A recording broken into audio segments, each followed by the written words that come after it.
something unusual happened when iShowSpeed came to Africa. We are here! iShowSpeed did not prove Africa was modern. Africa exposed how low the bar of expectation had been.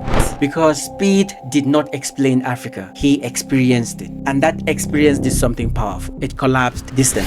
Hello everybody, welcome to another video right here on the Dummy Effect podcast. All I ask is hear me out. In this video, we are going to be looking at the internet's role in shaping Africa's perception, a critical dummy take. Let's look at the dummy take. So we are going to be critically examining how the internet, especially platforms like TikTok and YouTube, has become a primary lens through which the world perceives Africa. Before we even start, let me ask you this. Do you really truly understand Africa, or have TikTok and YouTube been your only teachers? Because for billions, this internet we're talking about is the window into this vast continent, often showing them a version stuck in the past, a version of Africa stuck in the past. Well, today we are ripping off the band-aid to expose the digital dummy take on Africa and reveal the incredible diverse realities being overlooked.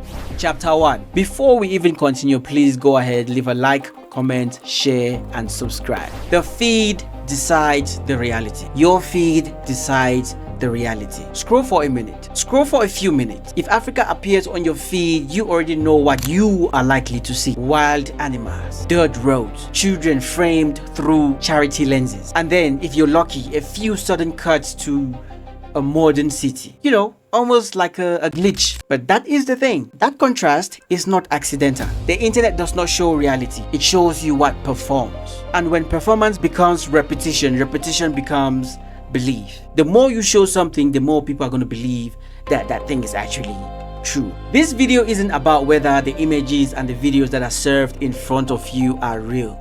No, because they are. It's about why they are dominant and what that dominance does to perception. And this is the dummy take. You see, the internet simplifies complex realities into familiar narrative, and familiarity feels like truth. When something is too familiar, it starts to feel like it's the truth. When you're too familiar with a certain narrative, it starts to feel like that narrative is the truth, because you keep hearing it, and you become familiar with that narrative, and then all of a sudden it becomes true. And that is the dummy take. Chapter 2. Algorithms don't care about truth. Algorithms don't ask what is accurate. The question your algorithm is going to ask is, what keeps you watching? What keeps people watching? That's what the algorithms ask. What keeps people watching? And with that said, content that confirms what viewers already believe spreads faster than content that challenges them. That is not ideology, that is design. You see, Africa entered the digital age with inherited expectations, colonial imagery, humanitarian framing and exotic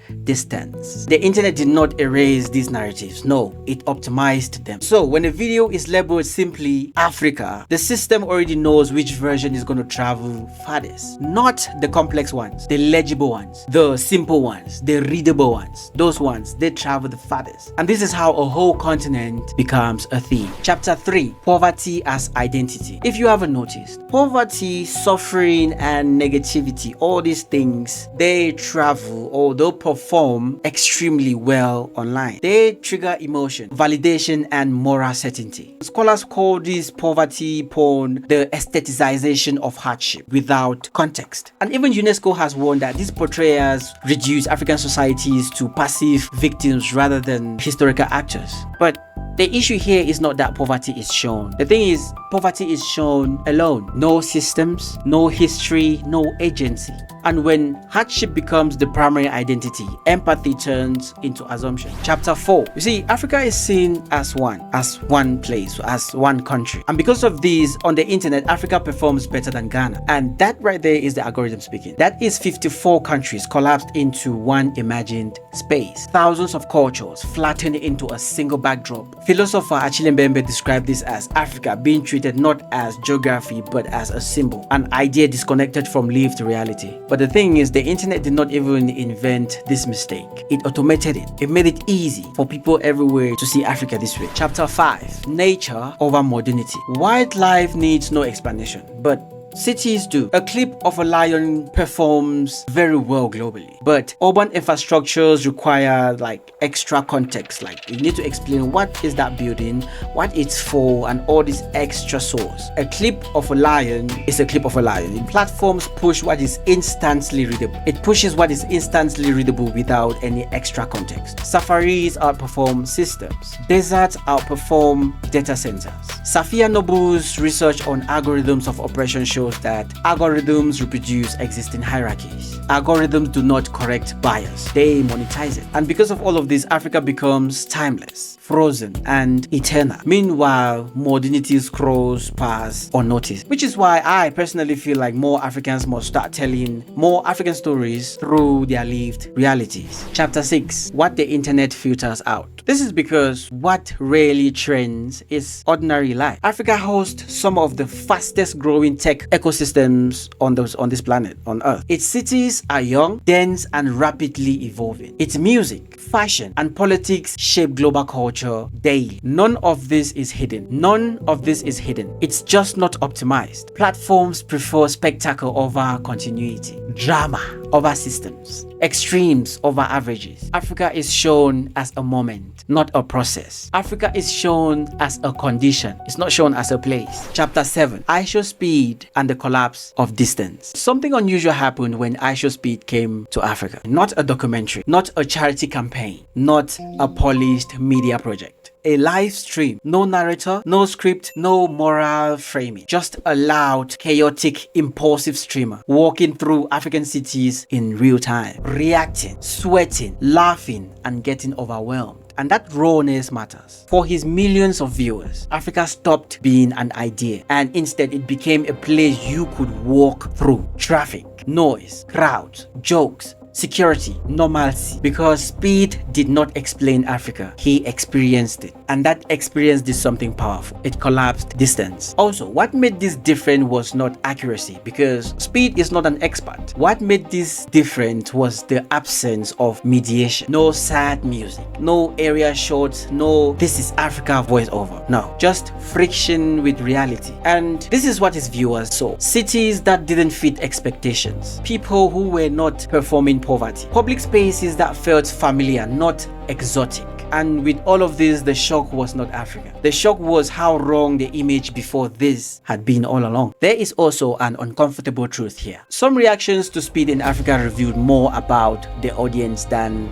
the continent. I know you have seen this comment somewhere on TikTok, or maybe on YouTube Short, or maybe on I don't know which platform, but you might have seen this on these social media platforms. He is only respected because he is famous. They would not treat a regular Black American like this. And I did 2 videos on this comment, and on this comment, and one more like it, and I'm gonna leave a link so you can go. I did a deeper dive on those ones, so you can go and check them out. Statements like this quietly expose a belief that African people lack agency, that respect must be externally validated.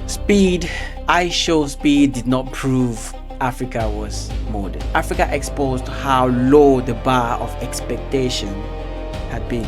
Now, this does not also mean that Speed told the whole story. Live streams do not really show everything. It's shown is a frame, like there's a framing. It shows what the camera is pointed at. But live streams do something traditional media often fail to do. They show simultaneity. Different things happening at the same time. Joy, chaos, order, disorder, hospitality, and friction all at once. Africa wasn't framed as tragedy or triumph. It was framed as life happening in real time. And for a generation raised on streams, that may be the most powerful representation yet. Chapter 8: Africans are taking the mic. Africans are taking their mic. Here is the shift. African creators are not waiting to be represented anymore. They are documenting daily life, explaining politics, showing boredom, humor, and ambition. As Africans, we understand that authorship changes perception. Research has shown that when communities control framing, external attitudes also shift, especially amongst the younger audiences raised online. But the thing is, algorithms resist nuance. but volume also matters. Consistency also matters, and Africans are not staying silent. We are also fighting for bandwidth. Chapter 9, the dummy effect is collective. Here is the uncomfortable truth. Algorithms learn from us. What we watch trains them. What we ignore teaches them too. Media literacy in Africa isn't an option anymore. It is something we all have to get used to. As an African, when watching any content about this continent, Africa, videos, and even when reading a comment of a video about Africa, ask yourself this: who filmed this video or who wrote this comment? Who benefits from this framing? And what is missing? Supporting nuanced African voices isn't charity anymore. It is actually informational hygiene, like this channel.